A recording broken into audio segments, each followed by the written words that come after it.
Right. So సాహిత్య ఆధారాల కన్నా కూడా ఎక్కువ ప్రామాణికమైనటువంటి ఆధారాలు వాస్తవానికి పురావస్తు ఆధారాలు. కొన్ని విషయాలలో సాహిత్య ఆధారాలు కొంత అతిశయోక్తితో కూడుకొని ఉండొచ్చు. సాహిత్య ఆధారాలు చరిత్రలో కొన్ని విషయాలకు సంబంధించి కొంత అతిశయోక్తితో కూడుకొని ఉండొచ్చు. అంటే సాహిత్య ఆధారాల్లో కొంత అతిశయోక్తి అనేటువంటిది ఉండొచ్చు. సో కాబట్టి సాహిత్య ఆధారాలను మనం పూర్తిగా విశ్వసించలేము, పూర్తిగా పరిగణలోకి తీసుకోలేము.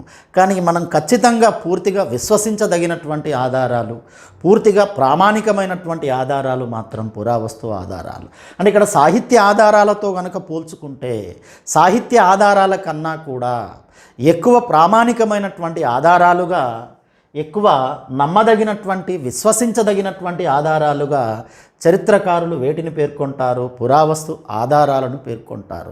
సో ఇవి పురావస్తు ఆధారాలకు ఉన్నటువంటి ప్రాధాన్యత. ఇక మనం ఇందాక చెప్పుకున్నట్టు పురావస్తు ఆధారాలను 3 రకాలుగా విభజించవచ్చు.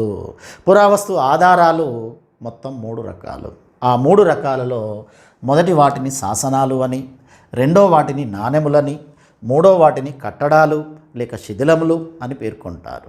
శాసనాలను ఇన్స్క్రిప్షన్స్ అంటారు, నాణెములను కాయిన్స్ అంటారు, కట్టడాలు లేక శిథిలాలను మోనమెంట్స్గా పేర్కొంటారు. ఇందులో ముందుగా మనం శాసనాల గురించి చెప్పుకుందాం. ముందుగా మనం శాసనాలు అనేటువంటి టాపిక్ గురించి చెప్పుకుందాం. శాసనాలు. సో ఇక్కడ శాసనాలు అనే టాపిక్ దగ్గర మనం గమనించాల్సిన విషయం ఏంటంటే, మనం గుర్తుపెట్టుకోవాల్సినటువంటి విషయం ఏంటంటే, ఆంధ్రప్రదేశ్ చరిత్రను 3 యుగాలుగా విభజించవచ్చని చెప్పుకున్నాం. సాధారణంగా ఆంధ్రప్రదేశ్ చరిత్రను 1 ప్రాచీన యుగమని, 2 మధ్యయుగమని, 3 ఆధునిక యుగమని 3 రకాలుగా పేర్కొనడం జరుగుతుంది. ఈ 3 యుగాలలో ప్రాచీన అండ్ మధ్య, ఈ 2 యుగాల గురించి మనకు ఎక్కువ సమాచారం శాసనాల ద్వారా తెలుస్తుంది. పర్టికులర్గా ప్రాచీన యుగానికి సంబంధించిన పర్టికులర్గా 3 యుగాలలో ఎక్కువ సమాచారం ఎక్కువ సమాచారం ప్రాచీన యుగానికి సంబంధించి దేని నుంచి లభిస్తున్నాయి? శాసనాల నుంచి లభిస్తున్నాయి. ఒకవేళ ఈ కాన్సెప్ట్లో కనుక ప్రశ్న అడిగితే ఆ ప్రశ్న ఏ విధంగా అడగొచ్చు? అసలు ఆంధ్రప్రదేశ్ చరిత్రలో ప్రాచీన యుగానికి సంబంధించిన ఎక్కువ సమాచారం ఈ క్రింది ఏ ఆధారాల సహాయంతో మనకు లభిస్తుంది అంటే అవి శాసనాలు. మనం ప్రాచీన యుగంలో పర్టికులర్గా శాతవాహనుల దగ్గర నుంచి మొదలుకొని ఆ తర్వాత వచ్చినటువంటి ఇక్ష్వాకులు కావచ్చు, విష్ణుకుండిలు కావచ్చు, ఆ మధ్యలో ఉన్నటువంటి మరికొంతమంది కావచ్చు, వాళ్ళ గురించి తెలుసుకోవడానికి మనం ఎక్కువగా శాసనాల మీద ఆధారపడుతున్నాం. ప్రాచీన యుగం గురించి ఎక్కువ సమాచారం శాసనాలే అందిస్తున్నాయి. ఇవి శాసనాలకు ఉన్నటువంటి ప్రాధాన్యత. అయితే ఈ శాసనాలను అధ్యయనం చేయడానికి ప్రత్యేకంగా ఒక శాస్త్రం ఉంది. ఇక్కడ ఆ శాస్త్రం పేరు మనకి ఎగ్జామినేషన్ పాయింట్ ఆఫ్ వ్యూలో ఇంపార్టెంట్ అవుతుంది. సో ఆ శాస్త్రం పేరు వచ్చేసి ఎపిగ్రఫీ. శాసనాలను అధ్యయనం చేసే శాస్త్రం పేరు ఎపిగ్రఫీ. సో ఈ పదం మనకు వెరీ వెరీ ఇంపార్టెంట్. శాసనాలను అధ్యయనం చేసే శాస్త్రం, స్టడీ ఆఫ్ ఇన్స్క్రిప్షన్స్గా దేన్ని పేర్కొనాలి? ఎపిగ్రఫీ అనేటువంటి దాన్ని పేర్కొనాలి. అదేవిధంగా శాసనాల పైన కొన్ని పురాతన రాతలు ఉంటాయి, ప్రాచీన రాతలు ఉంటాయి. ఈ పురాతన రాతలను లేక ప్రాచీన రాతలను అధ్యయనం చేయడానికి కూడా ఒక శాస్త్రం ఉంది. ఆ శాస్త్రాన్ని పాలియోగ్రఫీ అని పేర్కొంటారు. పాలియోగ్రఫీ. సో ఇక్కడ మనకి 2 పదాలు ఇంపార్టెంట్. ఎపిగ్రఫీ అంటే శాసనాల అధ్యయన శాస్త్రం, పాలియోగ్రఫీ అంటే శాసనాల పైన ఉన్న పురాతన రాతలను అధ్యయనం చేసే శాస్త్రం. సో కాబట్టి ఇక్కడ 2 శాస్త్రాలు, 2 సబ్జెక్టులు కూడా మనకు వెరీ వెరీ ఇంపార్టెంట్ అవుతాయి. ఓకేనా? మరి భారతదేశంలో అసలు శాసనాలు వేయడం ఎవరితో మొదలైంది? భారతదేశంలో శాసనాలు వేయడం అశోకునితో మొదలైంది, మౌర్యులతో మొదలైంది. భారతదేశంలో శాసనాలు వేయడం మౌర్యులతో మొదలైంది లేక అశోకునితో మొదలైంది. సో భారతదేశంలోనే కాకుండా చివరికి మన ఆంధ్రప్రదేశ్ చరిత్రలో సైతం మనకు లభిస్తున్న మొట్టమొదటి శాసనాలు అశోకుని శాసనాలే. భారతదేశంతో పాటుగా మన ఆంధ్రప్రదేశ్లో సైతం మనకు లభిస్తున్న మొట్టమొదటి శాసనాలు ఎవరి శాసనాలు? అశోకుని శాసనాలు. అశోకుడు ఆంధ్రదేశంలో ఎన్నో శాసనాలు వేయించాడు. వాస్తవానికి భారతదేశంలో అనేక శాసనాలు వేయించాడు అశోకుడు. అందులో భాగంగా అతడు వేయించిన కొన్ని శాసనాలు మనకు ఆంధ్రప్రదేశ్లో కూడా లభించాయి. ముఖ్యంగా ఎర్రగుడి శాసనం, రాజుల మందగిరి శాసనం, కొట్టాయం శాసనం, ఇలాంటి ఎన్నో శాసనాలు లభించాయి. అశోకుడు వేసినటువంటి ఎన్నో శాసనాలు మన ఆంధ్రప్రదేశ్లో లభించాయి. సో కాబట్టి ఈ కాన్సెప్ట్లో గతంలో ఒక ప్రశ్న అడిగాడు. కాకపోతే ఆ ప్రశ్న ఇండియన్ హిస్టరీలో అడిగాడు. ఉమ్మడి ఆంధ్రప్రదేశ్ ఉన్నప్పుడు ఏపీపీఎస్సీ నిర్వహించినటువంటి ఒక గ్రూప్ 2 ఎగ్జామ్లో ఈ ప్రశ్న అడిగాడు. ఇండియన్ హిస్టరీలో అడిగాడు. ఆ ప్రశ్న ఏ విధంగా అడిగాడంటే, అసలు ఇండియాలో శాసనాలు ఎవరితో మొదలైనవి అని అడిగాడు. ఇండియాలో శాసనాలు వేయించిన మొట్టమొదటి రాజు ఎవరు అని అడిగాడు. ఆ రాజు పేరు అశోకుడు. అదేవిధంగా మన ఆంధ్రప్రదేశ్లో కూడా శాసనాలు వేయించిన మొట్టమొదటి రాజు అశోకుడే. అశోకునితో మొదలైనవి. మరి శాసనాల ద్వారా మనకి ఏ విషయాలు తెలుస్తాయి? అసలు శాసనాల సహాయంతో మనం చరిత్ర నిర్మాణాన్ని ఏ విధంగా చేయవచ్చు? మనకు శాసనాలు ఏ విధంగా ఉపయోగపడతాయి? వాస్తవానికి శాసనాల ద్వారా ఎన్నో విషయాలు తెలుస్తాయి మనకు. ఒక రాజ్య స్థాపన దగ్గర నుంచి మొదలుకొని ఒక రాజు పరిపాలన, ఆ రాజుకు సంబంధించిన ఎన్నో విశేషాలు, అతడు చేసిన యుద్ధాలు, అతడు కట్టించినటువంటి దేవాలయాలు లేక ఇతర కట్టడాలు, ఆ రాజు యొక్క బిరుదులేంటి, ఆ రాజు యొక్క అభిరుచి ఏంటి, ఈ విధంగా ఎన్నో అంశాల గురించి మనకు శాసనాల ద్వారా తెలుస్తుంది. ఎన్నో శాసనాలు ఉన్నాయి మనకు. ఈ శాసనాల మీద కూడా ఖచ్చితంగా ఒక ప్రశ్న అడుగుతాడు. మీరు ప్రీవియస్ పేపర్స్ చూడండి. ఆంధ్రప్రదేశ్ చరిత్రకు సంబంధించి శాసనాల నుండి ప్రశ్న రాకుండా క్వశ్చన్ పేపర్ ఉండదు. ఇది గుర్తుపెట్టుకోండి. ఖచ్చితంగా శాసనాల మీద ప్రశ్న వస్తుంది. తరచుగా కొన్ని శాసనాల గురించి అడుగుతున్నాడు. ఉదాహరణకి ఇంతకుముందు మనం చెప్పుకున్న నాసిక్ శాసనం, దాదాపుగా ప్రతిసారి నాసిక్ శాసనం మీద ప్రశ్న అడుగుతున్నాడు. అదేవిధంగా నానేఘాట్ శాసనం, దేవి నాగానిక వేయించిన నానేఘాట్ శాసనం, ఇలాంటి శాసనాల మీద మనకు ప్రశ్నలు వస్తున్నాయి. కాబట్టి ఈ శాసనాలు అనేటువంటివి మనం ఒక రాజవంశం గురించి చదువుకునే సందర్భంలో మనకు చాలా ఉపయోగపడతాయి. ఒక రాజు చరిత్రకు, ఒక రాజ్య స్థాపనకు, ఆ రాజు కాలం నాటి సంఘటనలకు శాసనాలు ప్రముఖ ఆధారాలుగా మనకు ఉపయోగపడుతున్నాయి. ఓకేనా? మరి అసలు శాసనాలు ఎన్ని రకాలు? శాసనాలలో కూడా రకాలు ఉన్నాయి. శాసనాలను స్థూలంగా రెండు రకాలుగా విభజించవచ్చు. ఈ రెండు రకాల శాసనాల్లో మొదటి వాటిని శిలాశాసనాలుగా పేర్కొంటారు. శిలాశాసనాలు అంటే రాతి శాసనాలు. శిలాశాసనాలు లేక రాతి శాసనాలు అంటే ఒక కొండపైన కావచ్చు, లేక ఒక బండ రాయి మీద కావచ్చు, లేక ఒక రాతి స్తంభం మీద కావచ్చు, ఈ శాసనాలు వేయడం జరుగుతుంది. వాటిని రాతి శాసనాలుగా పేర్కొంటారు. సో భారతదేశంలో మొట్టమొదటి శాసనాలు రాతి శాసనాలే. ముందుగా రాళ్ళ మీద వేయించారు.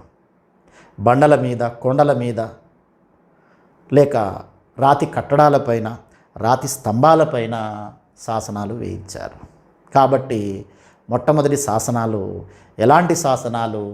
రాతి శాసనాలు. ఒక రకంగా అశోకుడు వేయించిన శాసనాలన్నీ కూడా శిలాశాసనాలే, రాతి శాసనాలే. మన ఆంధ్రప్రదేశ్ చరిత్రకు సైతం ఎక్కువ ఉపయోగపడుతున్న శాసనాలు కూడా శిలాశాసనాలు లేక రాతి శాసనాలే. ఉదాహరణకు మనం ఇందాక చెప్పుకున్నటువంటి గౌతమి బాలశ్రీ వేయించిన నాసిక్ శాసనం కావచ్చు, అదేవిధంగా నాగానిక వేయించినటువంటి నానేఘాట్ శాసనం కావచ్చు, ఇవన్నీ కూడా ఎలాంటి శాసనాలు? శిలాశాసనాలే. మరి రెండో రకపు శాసనాలు ఏంటివి? రెండో వాటిని తామ్ర శాసనాలుగా పేర్కొంటారు. తామ్ర శాసనాలు లేక రాగి శాసనాలుగా పేర్కొంటారు. వీటినే ఇంగ్లీష్లో కాపర్ ఇన్స్క్రిప్షన్స్గా పేర్కొంటారు. శిలాశాసనాలనేమో ఇంగ్లీష్లో రాక్ ఇన్స్క్రిప్షన్స్గా పేర్కొంటారు. తామ్ర శాసనాలు లేక రాగి శాసనాలనేమో ఇంగ్లీష్లో కాపర్ ఇన్స్క్రిప్షన్స్గా పేర్కొంటారు. ఈ తామ్ర లేక రాగి శాసనాలకే మరో పేరు దాన శాసనాలు. దాన శాసనాలు. వాస్తవానికి దాన శాసనాలు అనేటువంటివి లేక తామ్ర లేక రాగి శాసనాలు అనేటువంటివి ఒక రాజు ఒక పండితుడికి లేక ఒక బ్రాహ్మణుడికి కొంత భూమిని దానంగా ఇస్తూ, ఆ భూమి మీద అతనికి హక్కులను నిర్ణయిస్తూ, ధృవీకరిస్తూ, ఒక బ్రాహ్మణుడికి లేక ఒక పండితుడికి, ఒక కవికి కొంత భూమిని ఒక రాజు దానంగా ఇచ్చే సందర్భంలో ఆ భూదానాన్ని ధృవీకరిస్తూ ఆ రాజు ఒక తామ్ర పట్టీ పైన రాయించి ఇచ్చేవాడు, రాగి రేకు మీద రాయించి ఇచ్చేవాడు. కాబట్టి వాటిని ఏమని పిలుస్తున్నాం మనం? తామ్ర శాసనాలు, లేక రాగి శాసనాలు, లేక దాన శాసనాలని పిలుస్తున్నాం. ముఖ్యంగా మధ్యయుగ ఆంధ్రప్రదేశ్ చరిత్రలో మనకు ఎక్కువగా తామ్ర శాసనాలు కనిపిస్తాయి. మధ్యయుగ ఆంధ్రప్రదేశ్ చరిత్రలో మనకు ఎక్కువగా తామ్ర శాసనాలే కనిపిస్తాయి. ఓకేనా? సో ఈ తామ్ర శాసనాలు, లేక రాగి శాసనాలు, లేక దాన శాసనాలు, ఇవి కూడా మన చరిత్ర గురించి తెలుసుకోవడానికి చాలా ఉపయోగపడుతున్నాయి. రైట్? ఏ విధంగా శాసనాలను 2 రకాలుగా పేర్కొనవచ్చు. మరి శాసనాలలో అసలు ఏ భాషలు ఉపయోగించారు? శాసనాలలో ఏ భాషలు ఉపయోగించారు? నిజానికి శాసనాలలో ముందుగా ఉపయోగించినటువంటి భాష, శాసనాలలో ముందుగా ఉపయోగించినటువంటి భాష వచ్చేసి ప్రాకృత భాష. సో ఇది కూడా చాలా ఇంపార్టెంట్. దీని కాన్సెప్ట్లో కూడా గతంలో ప్రశ్న అడిగాడు. శాసనాలలో ఉపయోగించిన మొట్టమొదటి భాష ఏంటి? ప్రాకృత భాష. ముందుగా ప్రాకృతంలోనే శాసనాలు వేయించారు. ముందుగా ప్రాకృతంలో శాసనాలు వేయించారు. సో కాబట్టి ఈ కాన్సెప్ట్ మనకి ఎగ్జామినేషన్ పాయింట్ ఆఫ్ వ్యూలో ఇంపార్టెంట్ అవుతుంది. శాసనాలలో ఉపయోగించిన మొదటి భాష ఏంటి అని అడుగుతాడు. ప్రాకృత భాష. మన ఆంధ్రప్రదేశ్ చరిత్రలోకి వెళ్తే శాతవాన్లు కానీ ఇక్ష్వాకులు కానీ, శాతవాన్లు, ఇక్ష్వాకులు, వీళ్ళ శాసనాలన్నీ కూడా ఒక రకంగా ప్రాకృత శాసనాలే. శాతవాన్లు అండ్ ఇక్ష్వాకులు, పర్టికులర్గా శాతవాన్లు వేయించిన శాసనాలన్నీ కూడా ప్రాకృత శాసనాలే. ఇక్ష్వాకులలో కొన్ని సంస్కృత శాసనాలు కూడా వేయించడం జరిగింది. దాన్ని పక్కన పెడితే ఇక్ష్వాకుల కాలంలో కూడా ఏ భాషలో శాసనాలు వేయించడం జరిగింది అంటే ప్రాకృతంలో శాసనాలు వేయించడం జరిగింది. ఇక తర్వాతి కాలంలో శాసనాలలో ప్రాకృత భాషతో పాటుగా మరో కొత్త భాష ప్రవేశించింది. ఆ భాష సంస్కృత భాష. సో ఇది వరుస క్రమంలో గుర్తుపెట్టుకోవాలి. ఈ కాన్సెప్ట్ మీద ప్రశ్న అడుగుతాడు. శాసనాలలో ఉపయోగించిన భాషల యొక్క వరుస క్రమం ఏంటి అని అడుగుతాడు. శాసనాలలో ఉపయోగించిన భాషల యొక్క వరుస క్రమం, ముందుగా ప్రాకృత భాషను ఉపయోగించారు, ఆ తర్వాత సంస్కృతాన్ని ఉపయోగించారు. సో నిజానికైతే మన ఆంధ్రప్రదేశ్ చరిత్రలో లేక భారతదేశ చరిత్రలో క్రీస్తు శకం 3వ శతాబ్దం వరకు,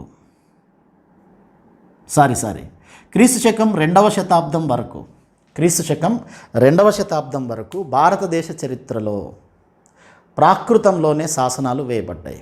భారతదేశ చరిత్రలో క్రీస్తు శకం 2వ శతాబ్దం వరకు, భారతదేశ చరిత్రలో క్రీస్తు శకం 2వ శతాబ్దం వరకు ప్రాకృతంలోనే శాసనాలు వేయడం జరిగింది. 2వ శతాబ్దం నుండి భారతదేశ చరిత్రలో సంస్కృత భాష ప్రవేశించింది. 2వ శతాబ్దం నుండి. సో ఇక్కడ గుర్తుపెట్టుకోండి, ఇది చాలా ఇంపార్టెంట్ కాన్సెప్టు. భారతదేశ చరిత్రలో క్రీశకం 2వ శతాబ్దం వరకు ప్రాకృతంలో శాసనాలు వేయించడం జరిగింది. ఇక క్రీశకం 2వ శతాబ్దం నుండి ప్రాకృతంతో పాటుగా సంస్కృతంలో కూడా శాసనాలు వేయడం మొదలైంది. మరి భారతదేశంలో సంస్కృతంలో ముందుగా వేయబడినటువంటి శాసనం ఏంటి? భారతదేశంలో సంస్కృతంలో ముందుగా అసలు ఎవరు శాసనం వేయించారు? ఇది కూడా మనకు వెరీ వెరీ ఇంపార్టెంట్ అవుతుంది. సో రుద్రదమనుడు వేయించినటువంటి జునాగఢ్ శాసనం,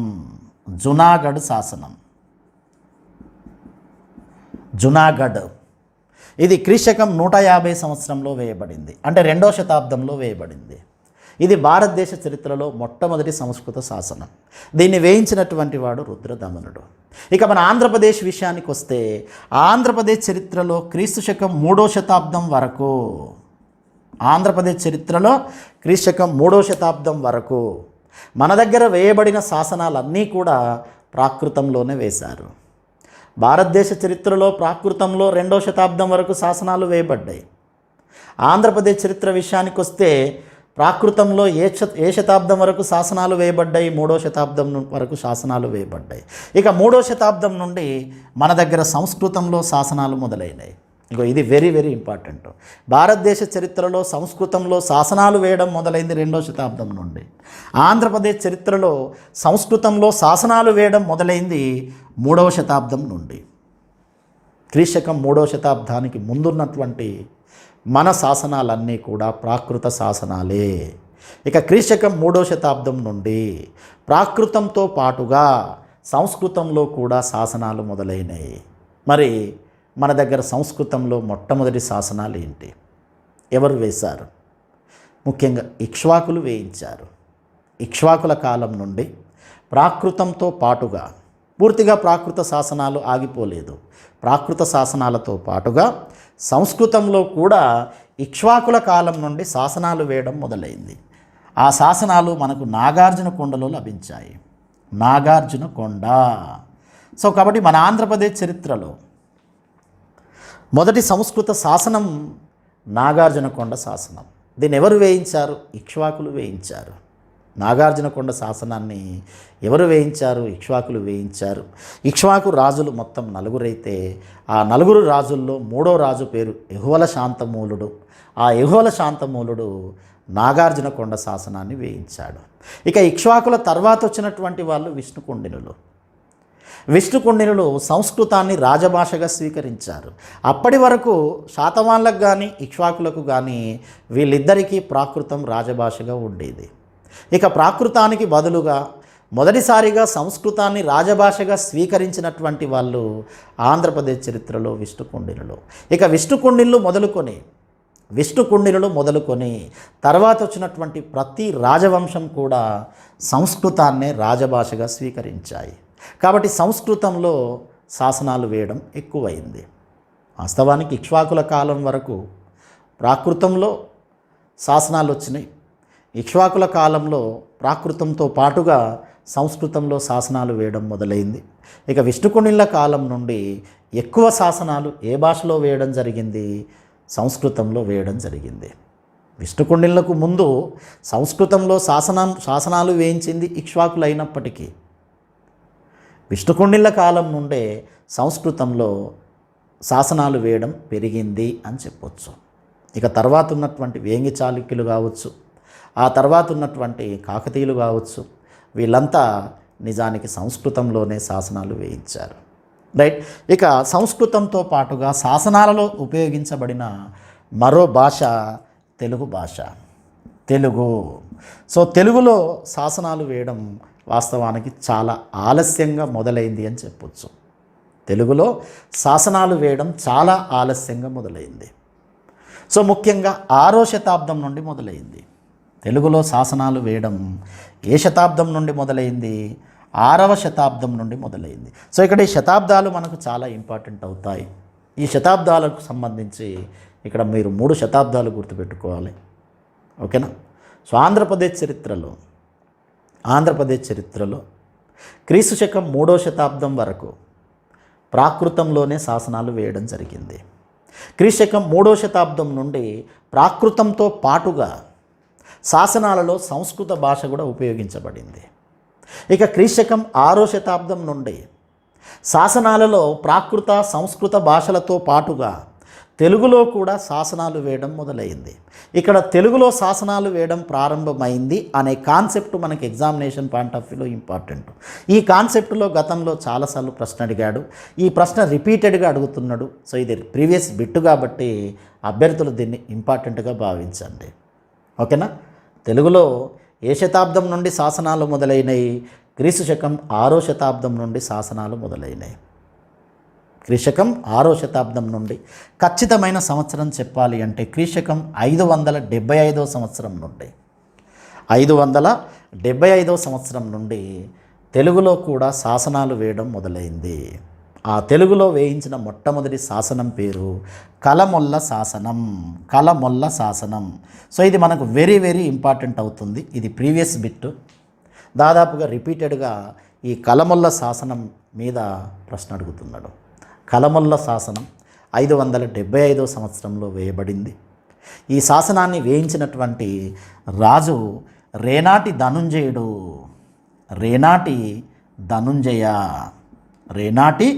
ధనుంజయ కలమొల్ల అనేటువంటి శాసనాన్ని వేయించాడు. రైట్. ఈ విధంగా మన ఆంధ్రప్రదేశ్ చరిత్రలో మనకు లభిస్తున్నటువంటి శాసనాలలో మొత్తం 3 భాషలు ఉపయోగించడం జరిగింది. ఆ 3 భాషల్లో మొదటి భాష ప్రాకృత భాష, ప్రాకృతంలో 3వ శతాబ్దం వరకు, క్రీస్తు శకం 3వ శతాబ్దం వరకు ఉన్న శాసనాలన్నీ కూడా మన దగ్గర ప్రాకృతంలోనే వేయబడినాయి. ముఖ్యంగా శాతవాహనులు వేయించిన అన్ని శాసనాలు ప్రాకృతంలోనే ఉన్నాయి. ఇక ఒక ఇక్ష్వాకుల విషయానికి వస్తే నాగార్జున కొండ శాసనాలను మినహాయిస్తే మిగిలిన శాసనాలన్నీ కూడా ప్రాకృతంలోనే ఉన్నాయి. ఇక ఆ తర్వాత క్రీస్తు శకం 3వ శతాబ్దం నుండి ప్రాకృతంతో పాటుగా శాసనాలలో సంస్కృత భాష ప్రవేశించింది. ఆంధ్రప్రదేశ్ చరిత్రలో మొట్టమొదట సంస్కృత శాసనాలు వేయించినటువంటి వాళ్ళు ఇక్ష్వాకులు. ఇక్ష్వాకు రాజుల్లో 3వ వాడైనటువంటి యెహువల శాంతమూరుడి కాలం నుండి సంస్కృత శాసనాలు మొదలైనవి. ఇక తర్వాత వచ్చినటువంటి విష్ణుకుండిళ్ళ కాలం నుండి సంస్కృతంలో శాసనాలు వేయడం ఎక్కువైంది. మరి విష్ణుకుండిళ్ళ కాలంలో ప్రాకృతంలో శాసనాలు లేవా అంటే ఉన్నాయి, కానీ వాటి సంఖ్య తగ్గింది. శాతవాహనుల కాలంలో మొత్తం ప్రాకృత శాసనాలే, ఇక్ష్వాకుల కాలంలో ఎక్కువ శాసనాలు ప్రాకృత శాసనాలు. ఇక విష్ణుకుండిళ్ళ కాలం నుండి ప్రాకృత శాసనాల సంఖ్య తగ్గుతూ వచ్చింది, సంస్కృత శాసనాల సంఖ్య పెరుగుతూ వచ్చింది. రైట్. ఇక ఆ తర్వాత క్రీశకం 6వ శతాబ్దం నుండి, అంటే ఖచ్చితంగా 575 సంవత్సరం నుండి ప్రాకృత సంస్కృత శాసనాలతో పాటుగా ఏ శాసనాలు కూడా వేయడం మొదలైంది? తెలుగు శాసనాలు, తెలుగులో కూడా శాసనాలు వేయడం మొదలైంది. ఒక రకంగా చెప్పాలంటే తెలుగు భాష పరిణామ క్రమం శాసనాల ద్వారానే మొదలైందని చెప్పొచ్చు. తెలుగు భాష పరిణామ క్రమం మనకు స్పష్టంగా శాసనాలలో కనబడుతుంది. దీని గురించి మళ్ళీ మనం ప్రత్యేకంగా వేంగి చాళుక్యుల దగ్గర మనం ప్రస్తావించుకోవడం జరుగుతుంది. రైట్. సో ఈ విధంగా శాసనాలు అనేటువంటివి ఒక రాజ్య స్థాపన దగ్గర నుంచి మొదలుకొని ఆ రాజ్యంలో జరిగిన ఎన్నో సంఘటనల గురించి, ఎంతోమంది రాజుల గురించి, వాళ్ళు చేసిన యుద్ధాల గురించి, వాళ్ళు చేపట్టిన కార్యక్రమాల గురించి, వాటన్నింటి గురించిన సమాచారం మనకు శాసనాల ద్వారానే తెలుస్తుంది.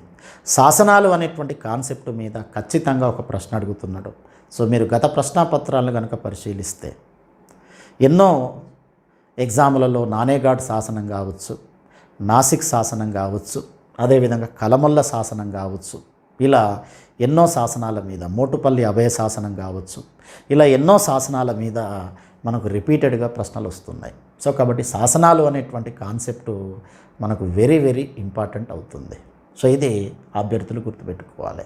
రైట్. ఈ విధంగా శాసనాలు 2 రకాలు, ఒకటి శిలా శాసనాలు, రెండవది తామ్ర శాసనాలు. అదేవిధంగా శాసనాల్లో మనకు 3 రకాల భాషలు ఉపయోగించడం జరిగింది. వాటిలో మొదటి భాష ప్రాకృతం, రెండవది సంస్కృతం, మూడవది తెలుగు. అంటే మన ఆంధ్రుల చరిత్రలో మనకు ఈ 3 రకాలైనటువంటి శాసనాల భాషలు ప్రస్తావన వస్తుంది. రైట్. ఇక శాసనాల తర్వాత వాస్తవానికి మనం శాసనాలకు సంబంధించి కొన్ని ఎగ్జాంపుల్స్ మాత్రమే చెప్పుకున్నాం. మిగిలిన ప్రతి శాసనం గురించి ఆయా సందర్భంలో చెప్పుకోవడం జరుగుతుంది. ఉదాహరణకు నాసిక్ శాసనం, నానేఘాట్ శాసనాల గురించి శాతవాహనుల దగ్గర చెప్పుకోవడం జరుగుతుంది. అదేవిధంగా కలమల్ల శాసనం గురించి వేంగి చాళుక్య యుగంలోనూ లేక శాతవాహన అనంతర కాలంలోనూ చెప్పుకోవడం జరుగుతుంది. రైట్. జస్ట్ ఎగ్జాంపుల్స్ మాత్రమే, కొన్ని శాసనాలు చెప్పుకున్నాం. మిగిలిన అన్ని శాసనాల గురించి ఆయా సందర్భాల్లో చెప్పుకోవడం జరుగుతుంది. రైట్. ఇక పురావస్తు ఆధారాల్లో రెండో రకపు ఆధారాలు. పురావస్తు ఆధారాల్లో రెండో రకపు ఆధారాలు ఏంటి? నాణెములు, కాయిన్స్. పురావస్తు ఆధారాల్లో రెండో రకపు ఆధారాలను నాణెములుగా పేర్కొంటారు. నాణెములు. సో నాణెములు కూడా మనం ఆంధ్రప్రదేశ్ చరిత్ర గురించి తెలుసుకోవడంలో మనకు చాలా ఉపయోగపడుతున్నాయి. ఒక నాణ్యాన్ని బట్టి ఒక రాజ్యం యొక్క ఆర్థిక స్థితిగతుల గురించి తెలుసుకోవచ్చు. ఒక నాణ్యాన్ని బట్టి ఒక రాజు యొక్క అభిరుచి గురించి తెలుసుకోవచ్చు. ఆ రాజ్యంలో జరుగుతున్నటువంటి వర్తక వ్యాపారాల గురించి తెలుసుకోవచ్చు. ఆ రాజ్యం యొక్క సరిహద్దుల గురించి తెలుసుకోవచ్చు. అంటే ఈ విధంగా నాణెముల ద్వారా కూడా మనకు చరిత్రకు సంబంధించి ఎంతో విలువైనటువంటి సమాచారం తెలుస్తుంది అని చెప్పొచ్చు.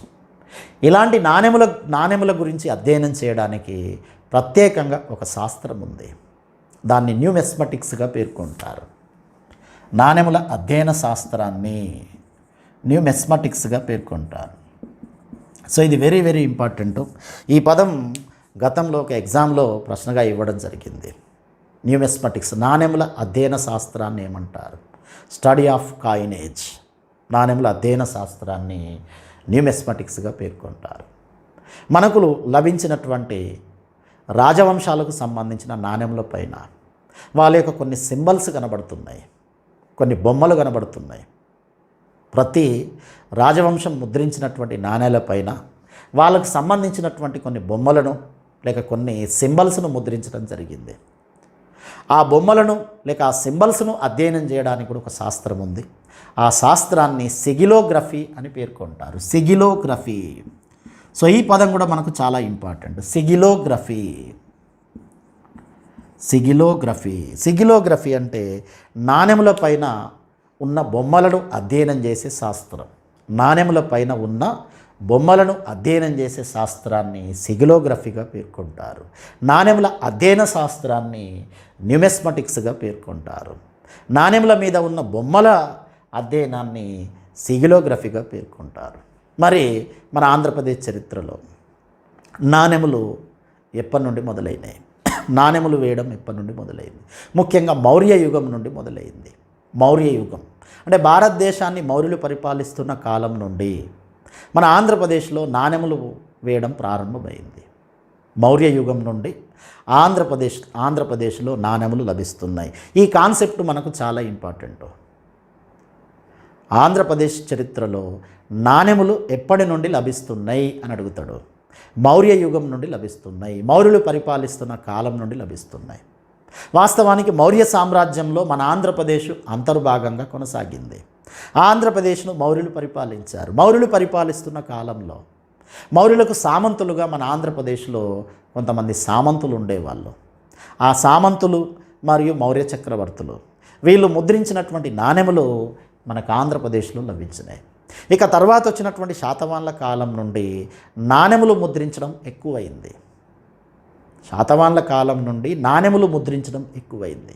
ఎన్నో రకాలైనటువంటి నాణెములు ముద్రించారు. బంగారు నాణెములు, వెండి నాణ్యాలు, రాగి నాణ్యాలు, మిశ్రమ లోహపు నాణ్యాలు, సీసపు నాణ్యాలు, 14 నాణ్యాలు, ఇలా అనేక రకాలైనటువంటి నాణ్యాలను మన ఆంధ్రప్రదేశ్ను పరిపాలించినటువంటి రాజవంశాలు ముద్రించాయి.